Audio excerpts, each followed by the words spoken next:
बेटा आज की हमारी रिएक्शन है फ्रीडल क्राफ्ट एल्काइलेशन। बेटा फ्रीडल क्राफ्ट एल्काइलेशन में बेंजीन या डेरिवेटिव ऑफ बेंजीन की रिएक्शंस कराई जाती है एल्किल हैलाइड से in the presence of Lewis acid. कौन कौन से लिविस एसिड? तो आप लिविस एसिड ले सकते हैं एनहाइड्रस FeCl3, AlCl3 या BF3 एक्सेट्रा। तो जब आप बेंजीन या डेरिवेटिव ऑफ बेंजीन की रिएक्शन करा देते हैं एल्किल हैलाइड से in the presence of Lewis acid, तो बेंजीन या डेरिवेटिव ऑफ बेंजीन का एल्काइलेशन हो जाता है और ये रिएक्शन कहलाती है फ्रीडल क्राफ्ट एल्काइलेशन। शॉर्ट में से बोलते हैं FC एल्काइलेशन। तो देखते हैं, हम यहां ले लेते हैं बेंजीन। तो हमने क्या किया कि बेंजीन ली और बेंजीन की रिएक्शन करा दी एल्किल हैलाइड से। कोई भी एल्किल हैलाइड आप ले सकते हैं। मैं RX ले लेता हूं या RCl ले लेता हूं। R आप कोई भी एल्किल ग्रुप रख सकते हैं। In the presence of Lewis acid आप लिविस एसिड FeCl3 ले सकते हैं, AlCl3 ले सकते हैं, BF3 ले सकते हैं। हमने ले लिया एनहाइड्रस AlCl3। जैसे ही आप बेंजीन की रिएक्शन एल्किल हैलाइड से कराओगे in the presence of Lewis acid, आपको मिलेगा एल्काइल बेंजीन। होगा क्या कि ये R बेंजीन पर आ जाएगा और बेंजीन से एक H रिप्लेस हो जाएगा जो चला जाएगा R की जगह और ये निकल जाएगा HCl। ये आपके पास बन जाएगा एल्काइल बेंजीन। डिपेंड करेगा कि जो आपने एल्किल हैलाइड ली होगी उस तरह का एल्काइल ग्रुप यहां पर आकर लगा होगा। तो ये रिएक्शन कहलाएगी फ्रीडल क्राफ्ट एल्काइलेशन। जरा इसकी मैकेनिज्म देखते हैं, बहुत इंपॉर्टेंट रिएक्शन है। तो अगर हम इसके मैकेनिज्म की बात करें तो हम सभी को मालूम है कि जो बेंजीन होती है वो हमेशा इलेक्ट्रोफिलिक सब्स्टिट्यूशन रिएक्शन देती है और फ्रीडल क्राफ्ट रिएक्शन भी बेंजीन के साथ आप करा रहे हो तो इलेक्ट्रोफिलिक सब्स्टिट्यूशन रिएक्शन। और इलेक्ट्रोफिलिक सब्स्टिट्यूशन रिएक्शन 3 स्टेप में कंप्लीट होती है। पहले स्टेप में जनरेशन ऑफ इलेक्ट्रोफाइल होता है, दूसरे स्टेप में फॉर्मेशन ऑफ कार्बोकैटायन होता है और तीसरे स्टेप में लॉस ऑफ प्रोटॉन होता है। तो अगर हम मैकेनिज्म की बात करें तो ये Friedel craft alkylation is a electrophilic substitution reaction and it is completed into the following 3 steps। तो पहला हमारा स्टेप 1 होगा generation of electrophile. Generation of electrophile. देखिए इलेक्ट्रोफाइल कैसे जनरेट करेगा। तो ये आपके पास RCl है, R सिंगल बॉन्ड Cl, ये लेकर आए हम AlCl3। आपको मालूम है कि एल्युमिनियम के आउटर मोस्ट सेल में 3 इलेक्ट्रॉन होते हैं और इस एल्युमिनियम ने 3 क्लोरीन से शेयरिंग की तो 3 + 3 6 हो गए। यानी एल्युमिनियम इन AlCl3 आउटर मोस्ट सेल में 6 इलेक्ट्रॉन हैं। इसका मतलब 2 इलेक्ट्रॉनों की कमी है। 2 इलेक्ट्रॉनों की कमी के कारण ही AlCl3 लिविस एसिड की तरह बिहेव करेगा और लिविस एसिड की तरह बिहेव करेगा तो ये पेयर ऑफ इलेक्ट्रॉन एक्सेप्ट करेगा। और कहां से मिलेंगे इसे पेयर ऑफ इलेक्ट्रॉन? तो R और Cl की इलेक्ट्रोनेगेटिविटी का डिफरेंस, ये बॉन्ड टूटेगा, यहां आएगा माइनस, यहां आएगा प्लस और बेटा यही माइनस इन पर अटैक करेगा, इन्हें प्राप्त हो जाएंगे लोन पेयर ऑफ इलेक्ट्रॉन।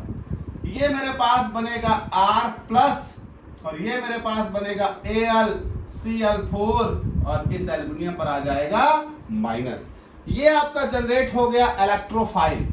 ये आपका जनरेट हो गया बेटा इलेक्ट्रोफाइल।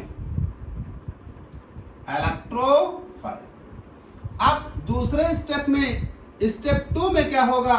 स्टेप 2 में होगा जनरेशन ऑफ कार्बोकैटायन, या आप कह लीजिए अटैक ऑफ इलेक्ट्रोफाइल। स्टेप 2 में होगा जनरेशन ऑफ कार्बोकैटायन। देखिए भाई, अब जरा इस बेंजीन रिंग को लेकर आते हैं। आपको मालूम है इस बेंजीन रिंग में ये अल्टरनेट 3 पाई बॉन्ड लेकर आया मैं इलेक्ट्रोफाइल। जब बेंजीन पर पहले से कोई ग्रुप ना जुड़ा हो, यानी आप पहला ग्रुप अटैच करने के लिए लाओ, तो बेंजीन पर पहला ग्रुप कहीं पर भी अटैच हो सकता है, क्योंकि बेंजीन की 6 पोजीशन सिमेट्रिकल होती हैं। जब बेंजीन पर एक ग्रुप जुड़ जाता है तो उस ग्रुप जुड़ जाने के बाद उसमें आर्थो और पैरा पोजीशन क्रिएट होती है। बेंजीन पर आर्थो पैरा मेटा जैसी कोई पोजीशन नहीं होती। ये पोजीशन तब डेवलप होती है जब बेंजीन पर कोई एक ग्रुप लग जाए। तो अभी तो बेंजीन पर कोई पोजीशन डेवलप नहीं होगी, क्योंकि बेंजीन पर कोई ग्रुप लगा ही नहीं है। तो आप कहीं पर भी अटैक करा सकते हैं। तो ये देखिए पाई बॉन्ड टूटेगा, माइनस प्लस, और इस माइनस को इसे दे दिया। देखिए होता क्या है, ये एक ही बार में इलेक्ट्रॉन दे देना चाहिए, इस इलेक्ट्रॉनों को इससे इंटरेक्ट कर देना चाहिए, पर आप समझ नहीं पाएंगे कुछ लोग, इसलिए हम इसे आपको 2 स्टेप में करके दिखाते हैं। ये तोड़ा माइनस प्लस और ये माइनस दिया, तो ये अंडरस्टूड है कि ये 2 इलेक्ट्रॉन यहाँ आए और ये यहाँ चले गए, तो इसका मतलब सीधे 2 इलेक्ट्रॉन आप दे सकते थे। वैसे ही यहाँ देखिए, इस बॉन्ड को तोड़ेंगे, यहाँ आएगा माइनस, यहाँ आएगा प्लस, ये माइनस यहाँ अटैक कर रहा है, रिएक्ट कर रहा है इनके साथ, इलेक्ट्रोफाइल इस माइनस पर जुड़ रहा है। सीधी सी बात है, इस बॉन्ड के दोनों इलेक्ट्रॉन पहले यहाँ आए, फिर वो इलेक्ट्रॉन आपने इनको दिए, तो आप सीधे भी बॉन्ड दे सकते थे। तो ये आपके पास अटैक ऑफ इलेक्ट्रोफाइल हो गया और आपका जनरेट हो गया कार्बोकैटायन। ये आ गया R और आपका कार्बोकैटायन जनरेट हुआ। जरा गौर करिए, ये प्लस यहां बच गया। अब जरा गौर करिए, जब इस पर ये प्लस बचा तो आप जानते हैं कि प्लस सिंगल और डबल बॉन्ड रेजोनेंस है, तो यहां पर रेजोनेंस डेवलप होगा, तो प्लस सिंगल डबल बॉन्ड। जब प्लस सिंगल और डबल बॉन्ड का कॉन्जुगेशन हो तो डबल बॉन्ड हमेशा पॉजिटिव की ओर शिफ्ट हो जाता है, और जैसे डबल बॉन्ड पॉजिटिव की ओर शिफ्ट होगा, प्लस चार्ज शिफ्ट हो जाएगा डबल बॉन्ड यहां पर। ये हमारे पास हो जाता है रेजोनेंस। तो ये इसका एक रेजोनेटिंग स्ट्रक्चर आया, ये हो गया R। इस बॉन्ड पर तो कोई फर्क पड़ा नहीं, ये बॉन्ड जैसे ही ऊपर शिफ्ट हुआ प्लस चार्ज आ जाएगा नीचे यहां पर। अब आगे देखिए, प्लस सिंगल डबल, एक और कॉन्जुगेशन है, एक और कॉन्जुगेशन है, तो एक बार और रेजोनेंस होगा। तो ये हमारे पास यहाँ बॉन्ड, जैसे ही पाई बॉन्ड आगे शिफ्ट हुआ प्लस चार्ज यहाँ पर, तो ये हमारे पास 3 रेजोनेटिंग स्ट्रक्चर आए हैं। अब चूंकि आगे कॉन्जुगेशन समाप्त हो गया, वरना जब तक कॉन्जुगेशन मिलता जाएगा तब तक आपका रेजोनेंस बनता जाएगा। अब यहाँ पर प्लस सिंगल सिंगल, अब आगे कॉन्जुगेशन नहीं है, तो ये हमारे 3 रेजोनेटिंग स्ट्रक्चर्स आपको दिख रहे हैं, these 3। तो ये हो गए आपके पास रेजोनेंस स्टेबलाइजेशन। ये आपका हो गया resonance stabilization of carbocation, of carbocation. अब इस रेजोनेंस स्टेबलाइजेशन का एक रेजोनेंस हाइब्रिड बनेगा, अगर आप चाहें तो बना लें, जो ये इंडिकेट करता है कि प्लस चार्ज कहां से कहां तक मूव कर रहा है। तो आप देख लीजिए, प्लस चार्ज यहां से लेकर ये यहां पर, यानी इस पूरे रिंग पर मूव कर रहा है। तो now this is the charge. ये हो गया रेजोनेंस हाइब्रिड, इसे हम लोग लिखते हैं रेजोनेंस हाइब्रिड। अब जरा गौर करिए, यहां पर आपके पॉजिटिव चार्ज है। अब स्टेप 3 की बात आएगी और स्टेप 3 में लॉस ऑफ प्रोटॉन होगा, क्योंकि आपको मालूम है कि सब्स्टिट्यूशन का मतलब क्या होता है, जिस जगह पर एक इलेक्ट्रोफाइल या न्यूक्लियोफाइल को जोड़ो वहां से दूसरा इलेक्ट्रोफाइल या न्यूक्लियोफाइल निकालो। अब इलेक्ट्रोफिलिक सब्स्टिट्यूशन है, तो मतलब जहां पर इलेक्ट्रोफाइल जोड़ो वहां से एक इलेक्ट्रोफाइल हटाओ। तो हमने देखिए यहां जो इलेक्ट्रोफाइल जनरेट किया वो बेंजीन की इस कोने पर लाकर जोड़ दिया यहां पर, लेकिन अभी तक यहां से कुछ लॉस तो हुआ नहीं। तो अगर जिस पोजीशन पर इलेक्ट्रोफाइल जोड़ा है, अगर वहां से इलेक्ट्रोफाइल निकला नहीं तो सब्स्टिट्यूशन नहीं होगा। सब्स्टिट्यूशन का मतलब होता है एक आए तो एक जाए। तो तीसरे स्टेप में होगा loss of proton, loss of proton. तो ये जरा गौर करिए, ये सिचुएशन है, हम इसे लेकर आते हैं। नाउ दिस, ये हो गया R, यहां पर आपका मौजूद है पॉजिटिव चार्ज दिस। आपको मालूम है कि बेंजीन के हर कॉर्नर पर एक H होता है, तो अब मैं उस HO को ओपन करता हूं क्योंकि अब मुझे वहां से एक इलेक्ट्रोफाइल निकालना है। अब ये H अपना बॉन्ड तोड़ेगा। नाउ दिस, यहां इस कार्बन पर आएगा माइनस, इस H पर आएगा प्लस, ये माइनस ये प्लस मिलकर बॉन्ड बना लेगा। इस H का क्या होगा अभी देखते हैं। तो ये मेरे पास बन गया दिस, ये हो गया बॉन्ड। नाउ ये हमारे पास हो गया एल्काइल बेंजीन। अब जो ये H निकला है, ये H ले लेगा भाई ये AlCl4। आप याद करो, इसको एक Cl दिया था, वो वाला Cl, तो हम इसे ऐसे लिखते हैं Cl सिंगल बॉन्ड AlCl3, और ये हो गया माइनस। अब जरा गौर करिए, जैसे ही ये बॉन्ड Cl की ओर तोड़ोगे, ये बॉन्ड Cl की ओर तोड़ोगे, Cl पर आएगा माइनस, Al पर आएगा प्लस, Al पर आया हुआ प्लस Al पर मौजूद माइनस को न्यूट्रलाइज कर देगा। तो ये आपका निकल गया AlCl3। फिर से समझ लें, जैसे ही इस बॉन्ड को Cl की तरफ तोड़ोगे, Cl पर आएगा माइनस, Al पर आएगा प्लस, Al का प्लस Al के माइनस को न्यूट्रलाइज करेगा, ये निकल जाएगा AlCl3, ये बचेगा Cl माइनस, और ये Cl माइनस ले लेगा इस H को, और ये निकल जाएगा HCl। तो ये HCl ये निकल रहा है, और AlCl3 कैटलिस्ट था, यहां आपने लगाया, यहां निकल गया, तो वो हो गया कैटलिस्ट। ये मेरे पास हो गई फ्रीडल क्राफ्ट एल्काइलेशन। आप कोई भी एल्किल ग्रुप यहां रख सकते हैं। एक बात का आपको ध्यान रखना होगा कि इस रिएक्शन में जो ये इलेक्ट्रोफाइल बन रहा है वो भी एक कार्बन की स्पीशीज है। तो अगर बनने वाला इलेक्ट्रोफाइल रीअरेंजमेंट कर सकता है, जरा देखिए, ये इलेक्ट्रोफाइल भी R प्लस है। R प्लस मतलब एल्किल, एल्किल मतलब कार्बोकैटायन, ये भी एक कार्बोकैटायन होगा। तो अगर ये इलेक्ट्रोफाइल यानी कार्बोकैटायन रीअरेंजमेंट कर सकता है, तो आप पहले इस इलेक्ट्रोफाइल को रीअरेंज करेंगे, फिर आगे अटैक कराएंगे। तो आप फ्रीडल क्राफ्ट एल्काइलेशन में कोई भी एल्किल हैलाइड ले सकते हैं, उसमें कोई प्रॉब्लम नहीं है। मैं आपको यहां पर एक केस समझाता हूं, आप उस केस से समझ जाएंगे कि ये क्या चीज मैं कह रहा हूं। देखिए, यहां पर मैं दो रिएक्शन लेता हूं। ये मेरे पास हो गया बेंजीन, और बेंजीन की मैंने रिएक्शन करा दी CH3 CH2 CH2 Cl, और ये मेरे पास हो गया एनहाइड्रस AlCl3 एनहाइड्रस AlCl3, और ये मेरा एल्किल हैलाइड आ जाएगा, ये मेरा प्रोडक्ट। तो Cl निकल जाएगा इनके H के साथ, तो नाउ दिस इज HCl, और ये एल्किल ग्रुप आ जाएगा इस बेंजीन पर, तो ये आ जाएगा CH2 CH2 CH3। इस तरह से आना चाहिए, लेकिन ऐसा आप सोच रहे हैं, ऐसा नहीं होगा। इस तरह से ये एल्किल ग्रुप नहीं आएगा। आपका बनना चाहिए था N प्रोपिल बेंजीन, ये आपकी बननी चाहिए इस रिएक्शन में, लेकिन इस रिएक्शन में ये नहीं बनेगा, मतलब ये नहीं बनेगा, नॉट फॉर्म्ड।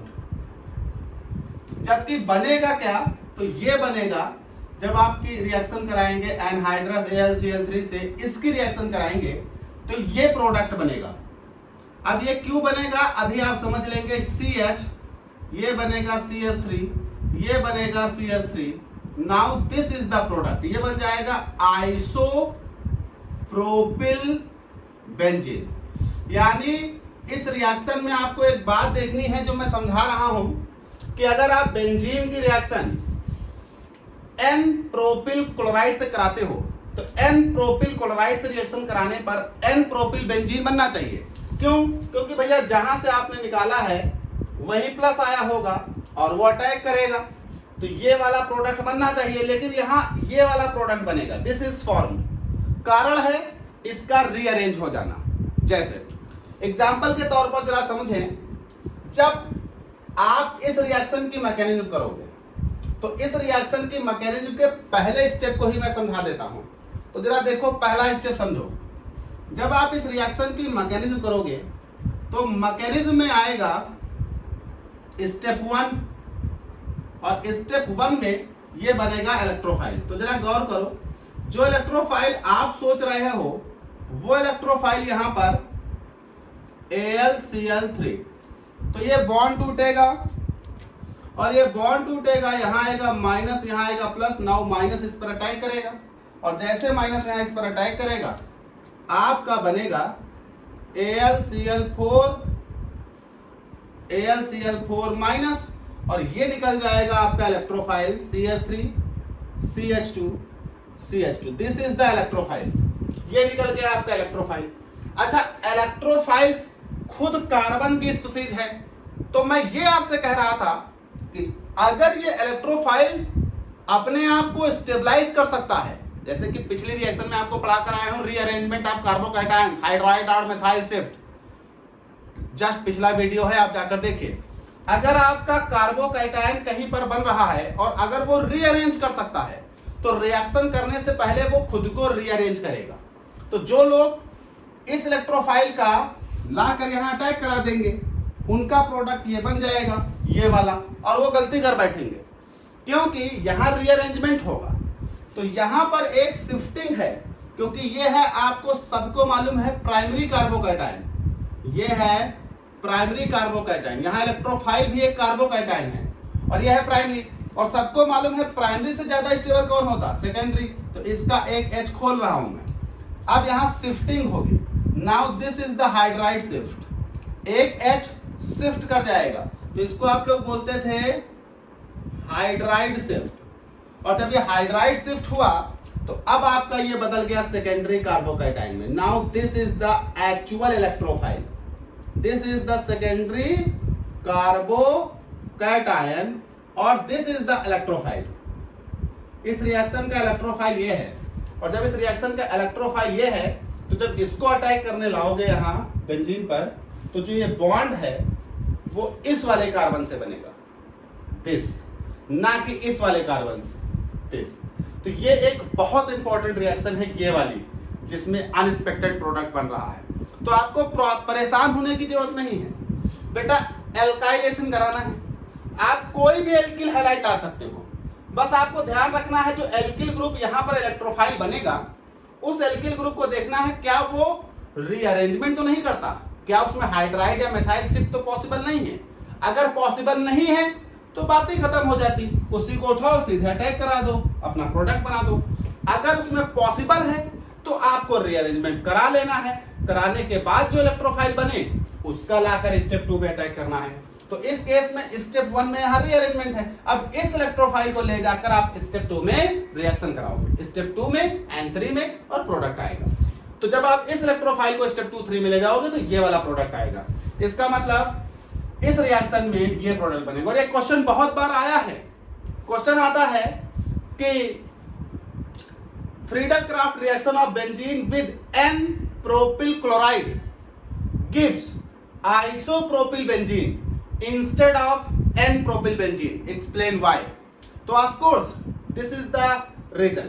इस रीअरेंजमेंट के कारण कार्बोकैटायन जो बन रहा था, इलेक्ट्रोफाइल जो बन रहा था, उसका नेचर ही बदल गया, और इस अरेंजमेंट के कारण जब नेचर बदल गया तो फिर ये कार्बोकैटायन अटैक करेगा यहां पर। तो अब ये स्टेप यहां से चलेगा जो ये प्रोडक्ट बनेगा, और कोई प्रॉब्लम नहीं है फ्रीडल-क्राफ्ट एल्काइलेशन में। तो ये आपकी होती है फ्रीडल-क्राफ्ट एल्काइलेशन।